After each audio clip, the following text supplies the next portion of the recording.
O BNG da Pobra recolleu a través desta moción as protestas de numerosos veciños en relación a presuntas irregularidades en materia urbanística. Hai un montón de veciños e veciñas que se nos acercan a nós e creemos que a outros grupos municipales alarmados polo que parece ser unha crecente inseguridade no eido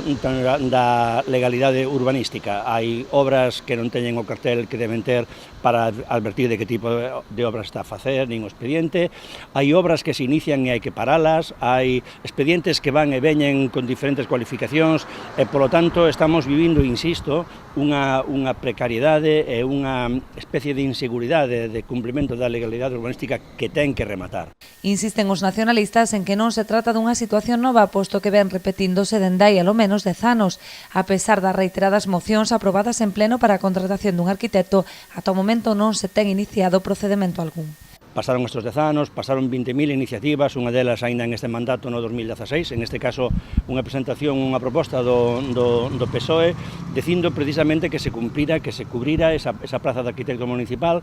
arquitecto superior, que en ese caso contou cos votos favorables do BNG, e do propio goberno, por lo tanto foi aprobada. O goberno ademais fixo declaracións naquel pleno de que estaban traballando en isto desde que chegaran ao goberno, que tiñan moito interés en tal, e a realidade é que non se fixo. Non somente non se fixo, sino que ademais, posiblemente, os que están escoitándonos e véndonos lembran que un dos aparelladores ou arquitectos técnicos que funcionaban e traballaban neste concello foi